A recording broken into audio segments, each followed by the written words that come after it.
The most successful coaches in sports, especially basketball and football, are not those who have a team made up of extraordinary players that they then shepherd to championships. The very best coaches are those who take an average group of players with good attitudes and shape them into a championship team. It's the same with your latent talents, abilities, preferred learning modalities, and especially your various forms of intelligence. I said in Session 2 that you are a genius. What this simply means is that when you combine your special intelligences and use them to focus on learning the things you need to learn, you will immediately move to exceptional levels of intellectual functioning. You will think better and more creatively. You will solve problems faster and make better decisions. You will learn new subjects and how to apply them much quicker. You will increase your value as an employee and as the president of your own personal services corporation. You will put yourself on the leading edge of change in our society. You will assure a greater future for yourself and your family. And this will happen because you use the natural intelligences that you already have, not because you develop something new or different. I call this the Schwarzenegger effect. Arnold Schwarzenegger has won several bodybuilding contests, including Mr. Olympia, Mr. Universe, and Mr. America, and some of them several times. He makes many millions of dollars a year for each movie, and he lives a wonderful life. His start was as the result of his muscles and his physical appearance. But here's a question. Does Arnold Schwarzenegger have a single muscle in his body that is more or different than any other man? And the answer is no. Arnold Schwarzenegger has the same 610 muscles as any other male. The only difference is that Arnold Schwarzenegger developed his muscles through many hours of training every day for many years. We all know that achievement of any kind, including bodybuilding, is the result of an extended process of hard work. But if you do the work, you will get the results. By the same token, if you develop your mental muscles and abilities, you'll get extraordinary results from your life as well. And you'll accomplish these results far faster than you would if you set out to be a competitive bodybuilder. When you deliberately use your range of intelligences, you exercise your brain. Like your muscles, your brain power literally does grow with use. That's why intelligence is not fixed. You are an important influence on the development of your own brain and how smart you really are. Learning is not something that is done to you. Only you can do it. The best any teacher can do is to provide the atmosphere and materials that encourage you to want to explore and learn and help you to overcome difficulties. The actual business of learning is entirely your responsibility.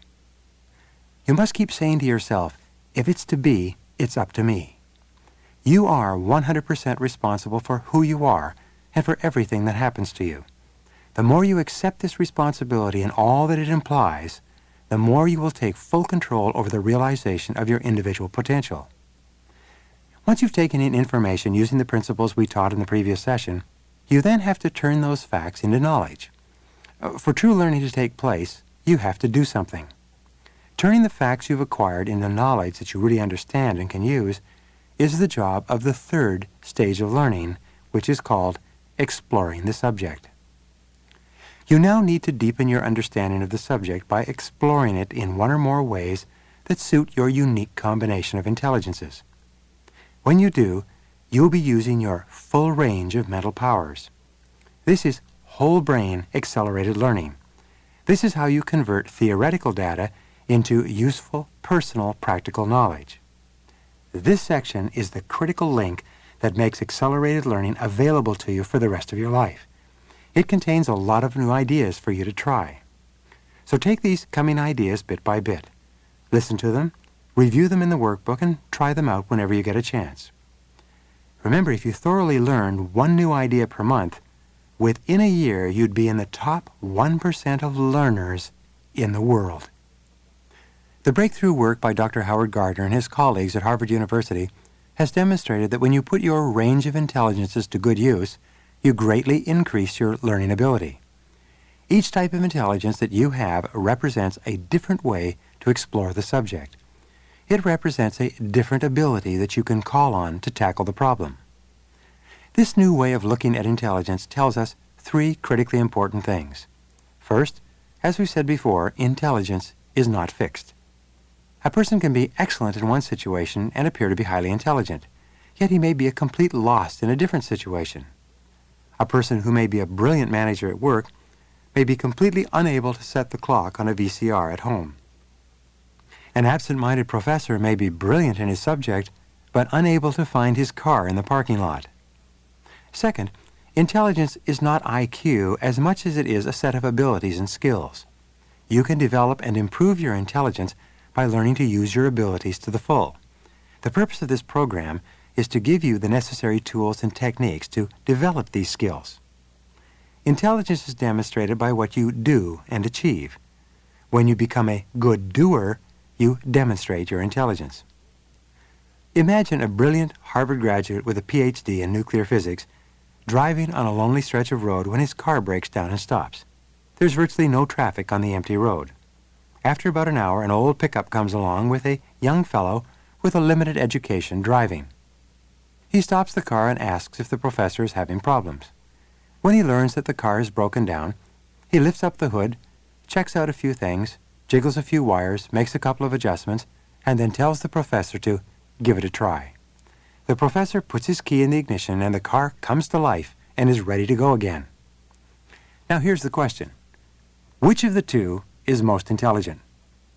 And your answer has to be, it depends. It depends on the situation. It depends upon the intelligence that is required at the particular time. With regard to fixing the car, the Harvard-educated professor is quite stupid. When it comes to nuclear physics, the young man driving the pickup has no knowledge at all. Yet, it is possible for each of them to be excellent in their own areas, depending on what they do with the intelligences that they have. The third critically important finding that comes from the work of Dr. Howard Gardner of Harvard is that you need to work to use, develop, and improve your intelligence. It cannot and will not happen without effort on your part.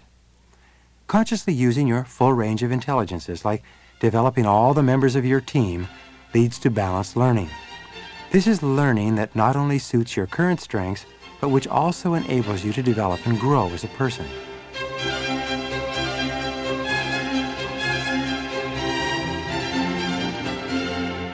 Dr. Viktor Frankl, the founder of logotherapy, once said that you could divide work into 4 categories based on how the work appeared to you. The first type of work he described consisted of tasks that were hard to learn and hard to do. These are obviously not the right tasks or the right jobs for you. The second type of tasks are the jobs that are hard to learn but easy to do. This might be something like driving a car or typing with a typewriter. It's hard to learn initially, but once you know how, you can do it without much thought. This type of work will never be sufficient to challenge your full range of abilities. The third type of work are things that are easy to learn, but hard to do, like digging a ditch or chopping wood. You can learn how to do them in a few minutes, but they are hard to do and they will never become any easier. These are also areas where you will never accomplish very much in life. The fourth category of activities are things that are easy to learn and easy to do. In fact, they are so easy to learn that you even forgot how you learned them, and when you do them, you seem to have a natural facility for them. This last category is where your dominant strengths, abilities, and intelligences lie. You need to look back over your life and ask yourself, what are the things that I have done that have been the most easy for me to learn and the most easy to do? And you must also ask, what sort of things come easily to me that seem to be difficult for most other people? In the workbook, you will find a set of exercises that you can take to determine your dominant intelligences. These will probably not come as a surprise to you, but they will help you to understand why it is that you are so much better in some areas than you are in others. The results of this test and what we will talk about in this session will help you to maximize your dominant intelligences and build up your other intelligences so that you can get far more out of yourself. By answering these questions, you will immediately see that there are clusters of activities that you are ideally suited to do by temperament and talent, and all of your success in life will come from developing and exploiting your talents along those lines. As you know from before, you have 7 basic intelligences. You have every one of these to a greater or lesser degree, but you tend to be dominant in at least one. A starting point of determining your strengths is to listen to some of the characteristics that describe people who are strong in each intelligence and see if they apply to you. Remember, intelligences are a little bit like horoscopes. Everybody has a few of the qualities described in every astrological sign. You will have one or more of the qualities described in each of the various intelligences. Your job is to listen for the intelligence that seems to describe you more vividly than the others. The first type of intelligence is verbal linguistic. If this is your dominant intelligence, you will appreciate plays, poetry, books, radio talk shows, conversation, and especially language, both your own and that of others. You will find that you learn well from books, tapes, lectures, and listening to others. You will be a fluent, expressive talker with a well-developed vocabulary. You will be good at explaining things to others, and you will like to write things down so that you can put them into your own words. Now, how well do these characteristics describe you? The second intelligence that you might have is mathematical logical. If you have this intelligence, you will be the kind of person who likes to solve puzzles and problems. You like and you even insist on logical explanations for things that are going on around you. You are very impatient with something that does not seem logical. You arrange your tasks in a sensible, orderly sequence. You have a very neat working environment. You look for patterns and relationships between things. You believe very strongly in direct cause-effect relationships among the things going on around you. And finally, if you have a mathematical, logical form of intelligence, you will approach tasks and problems in a logical, step-by-step manner. How does this intelligence apply to you? If your visual spatial intelligence is dominant in your way of exploring new information, you will find that you have a good sense of direction. You will be observant and will see things that others don't notice. You will be highly visual and you will see things clearly in your mind's eye. For example, you can recall your living room or kitchen in complete detail. You will enjoy learning with films, slides, and videotapes. You will also use charts, diagrams, and maps easily. In fact, when I explained the use of learning maps in the last session, you were probably strongly attracted to that as a way of taking in and processing new information. If your dominant intelligence is musical, you'll enjoy natural sounds like ocean waves or birds singing. You'll be interested in music and will probably be a collector. You'll enjoy hearing and/or making music. You may even play a musical instrument. You will have a good sense of rhythm and melody and will very much enjoy an excellent musical performance. You will also have a ready facility to learn and retain lyrics from songs. In fact, music will be a major part of your life. You will either have or want to have an outstanding stereo system and a complete collection of CDs, digital tapes, and other forms of music for your house. If your dominant intelligence is interpersonal, you will be excellent at helping with difficulties between people. You will be a good mediator, moderator, and negotiator. You will be highly sensitive to the moods of others and their reactions and will instinctively know how people feel and why they're acting in a particular way. You will be very interested in how others think and feel, and you will ask people a lot of questions about their inner lives. You will be involved in clubs and community activities. You enjoy working together with other people to get things done. Finally, you will very much enjoy teamwork and discussing and cooperating with others, both at work and in your private life. You'll consider yourself to be a real people person.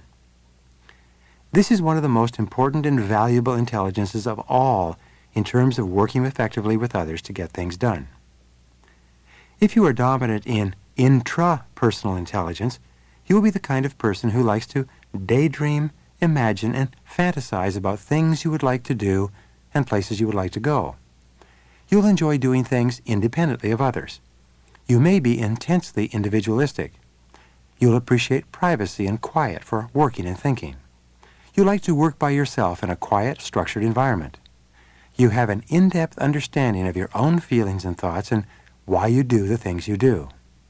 You can quite easily explain your decisions and actions to others. And finally, you give a lot of thought to the relevance of what you are doing and learning. You think about ideas and concepts. You're extremely goal-oriented and are continually thinking about where you want to go with your life and how you want to get there. The final form of intelligence is bodily physical intelligence. If this is your dominant intelligence, you will like to deal with problems physically and get directly involved. You will want hands-on experience with things that you are learning and doing. You'll be skillful when working with things. You'll have a natural mechanical ability. You'll be able to take things apart, figure out how they work, and put them back together again. You'll enjoy sports, games, and physical exercise. You like to be moving, doing, or touching something that you are learning about. You don't like to sit still for very long. And finally, you remember best what you have actually done with your hands and with your mind rather than what you have seen or heard from sitting in a class or lecture. As you listen to these descriptions, you will find that you score higher in some and lower than others. But there are no wrong answers. Your intelligence is like a building with 7 doors, all of which lead to the central corridor. There is no right or wrong way to get there. There is only the way that is best for you. As it happens, our schools and training facilities typically teach in such a way that they involve only the linguistic and the mathematical logical intelligence. So if your brain is naturally set up to be good with words and figures, you'll probably do well in formal education. In fact, the most important test for admission to college is the Scholastic Achievement Test, which measures mathematical and verbal skills to the exclusion of all others. If you like a teaching style that reveals the subject bit by bit in a logical, step-by-step manner, you will like the way most textbooks and lectures are put together. If your brain doesn't happen to work that way, school might have been a tough experience for you because it mostly offered what is called a single chance to learn and understand the material. This is what Howard Gardner calls the single chance theory of education. Either you get it or you don't get it, and if you don't, it's too bad for you. What about the people who prefer and often need other ways to explore the subject? The fact is that they are not well served by the way information is normally presented at school, so they achieve far less than they could. Yet, if you give people the opportunity to use those different intelligences in different ways, they can blossom and literally become geniuses in their fields. This multiple intelligence theory is also called the multiple chance theory of education, and it's what this program on accelerated learning is all about. By learning how to use more of your intelligences, you dramatically increase your likelihood of learning the things you need to learn effectively and well. You have several chances to learn and excel rather than just one. You should use your strongest form of intelligence to explore what you are learning. You can use this natural facility of yours to bring what otherwise might be theoretical or abstract ideas to life. This will enable you to create deep rather than surface learning, but you should try to use all 7 intelligences. A powerful way to learn is to use as many of your intelligences as possible. This way you experience what you are learning in a well-rounded way, and you dramatically increase the speed at which you internalize the new information. Imagine something as common as learning to drive. Here are ways that you could use each of your different intelligences to learn this skill. If you are verbal linguistic, you could read up and study the test and everything else you need to know about driving. If you are mathematical logical, you could use this intelligence to work out braking distances and turning radiuses for traveling and parking. If you are visual spatial, you could use this intelligence to visualize maneuvering into a parking space or passing a car in traffic. If you had musical intelligence, you could put some key facts into a poem or jingle so that you could memorize them for the driving test. If your dominant intelligence was interpersonal, you would ask advice from the instructor and listen closely as he or she tells you what to do to drive better. If your dominant intelligence is intrapersonal, you would set a goal to learn to drive well, encourage yourself, and talk yourself through the process of learning to drive. Finally, if your dominant intelligence was bodily physical, you would learn to drive by practicing the skill of driving over and over again until you got it just right. As you can see, with perhaps the exception of using your musical intelligences to create a rhyme or jingle, you do use all of your intelligences in something as simple as learning to drive. I'm going to introduce you now to 7 valuable learning tools or activities, one for each of the 7 intelligences. We call them activities because their function is to get you to actively explore your learning. Remember, active exploration of the subject in different ways is the secret of rapid, effective learning. Facts only turn into knowledge when you think about them in a way that gets your brain actively involved. Let's say that you want to learn a new subject, get a professional degree in your field, learn a language, or become far more knowledgeable about sales or management. To actively use your linguistic intelligence, you could take the new information and put it into your own words, paraphrase it. You could write it down and make notes of what you consider to be the important parts.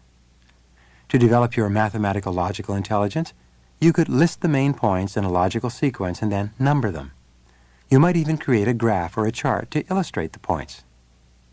To develop your visual spatial intelligence, you could create a learning map with the central theme of the subject you are studying in the center and branches out to all sides with the sub-themes and the different points coming off the branches. To activate your musical intelligence, you could create a song, poem, or jingle to summarize what you are learning. To develop your interpersonal intelligence, discuss what you are learning with someone else and listen carefully to their reactions. To develop your intrapersonal intelligence, think and reflect on why the subject matters to you. Why do you care about it at all? Why do you want to learn it? How will it affect your life? And to activate your bodily physical intelligence, act it out or model the information in some way. Some of these ways to explore the subject will seem comfortable for you. Others might seem odd or a little bit unusual. But it is only when you move out of your comfort zone that you grow as a person and grow intellectually. Now let's look at how we can develop some of these intelligences to a greater depth. Starting in a different order, with mathematical logical exploration of a subject, list the key points of what you are doing in a logical numbered sequence. Selecting the important points of the subject means that you need to think carefully about what you are learning. If your understanding is fuzzy, this will become immediately obvious. This is an excellent way to make sure that you really come to grips with a new topic. When you analyze what you are learning, you examine it in detail. You look for the essential parts of it. You don't take it at face value. You explore it in depth. And that's effective learning. To think analytically about your subject requires that you ask 5 questions about the subject on a regular basis. Question number 1 is, what assumptions are being made here? What are the explicit assumptions and the implicit assumptions? Are these assumptions true? Question number 2, what is the evidence for this? Is this a fact or opinion?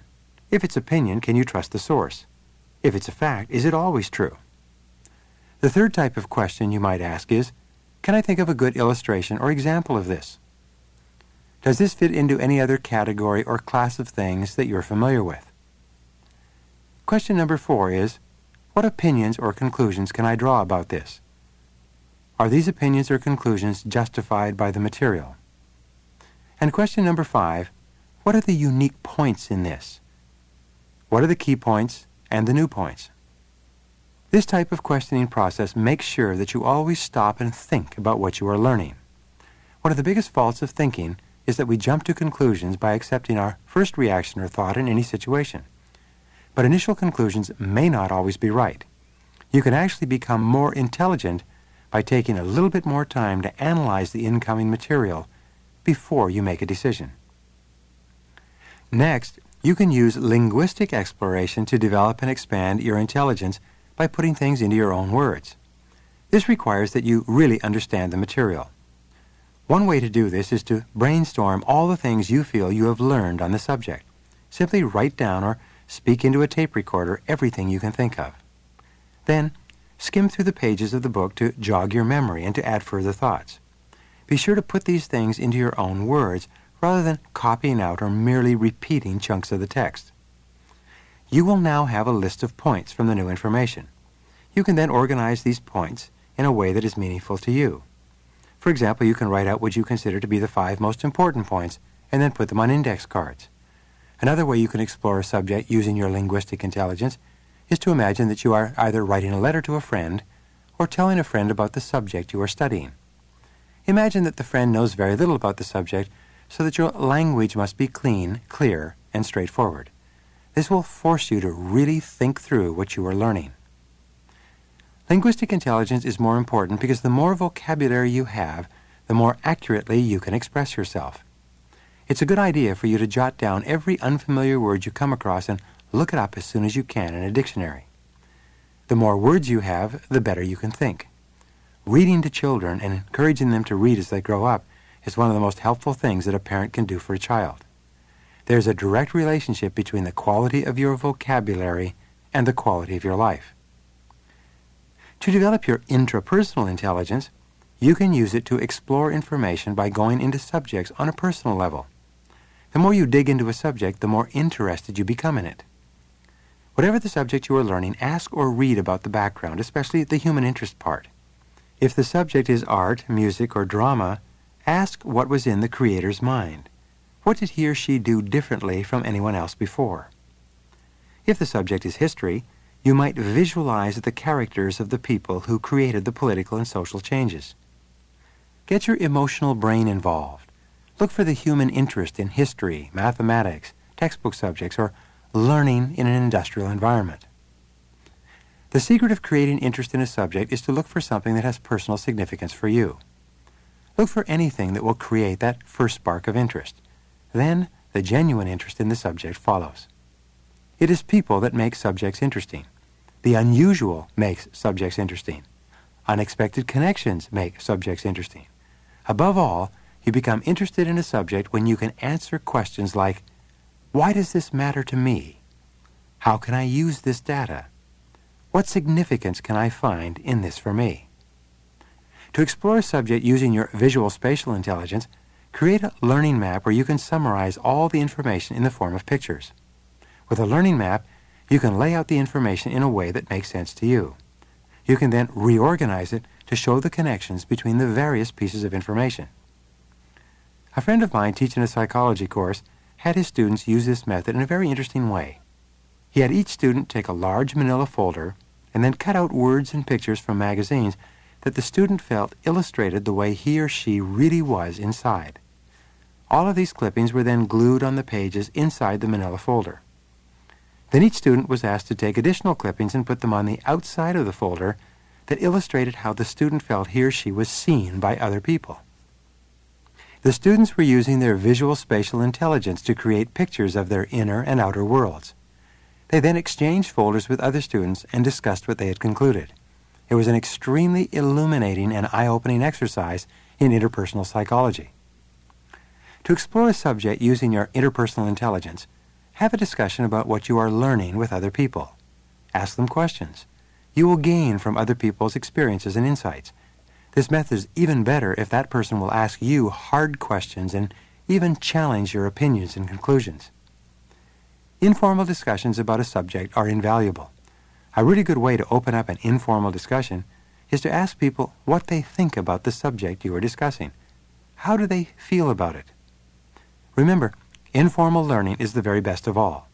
Some of the most important learning of all takes place around the family dinner table in the easy give and take of different opinions and attitudes.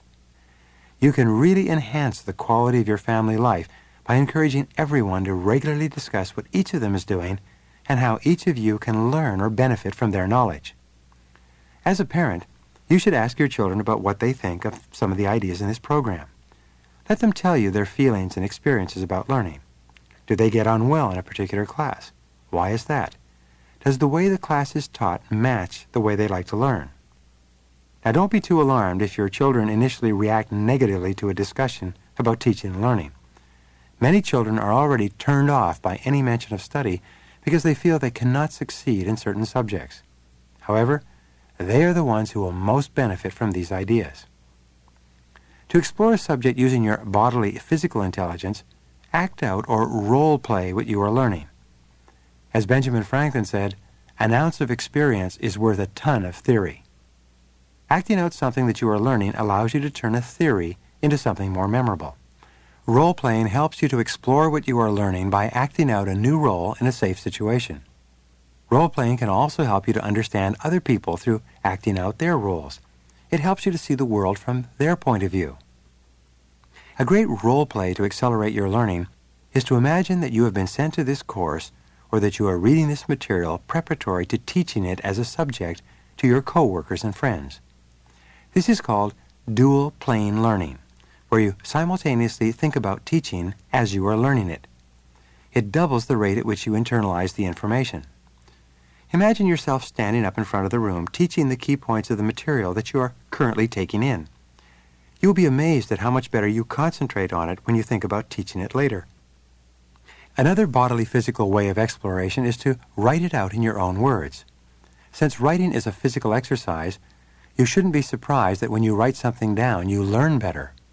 Many very successful people over time have turned out to have written thousands of pages of material over the course of their lives. To explore a subject musically, you can create poems or rhymes about the material. When you express what you want to say in a concise and rhythmic way and then fit those words to a melody, it makes the words highly significant and memorable. You really have to think hard about what you are learning to do this. This makes for far more effective learning.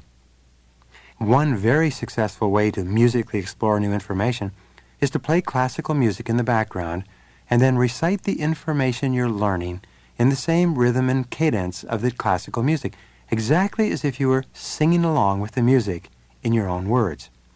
It's amazing how helpful this is in learning.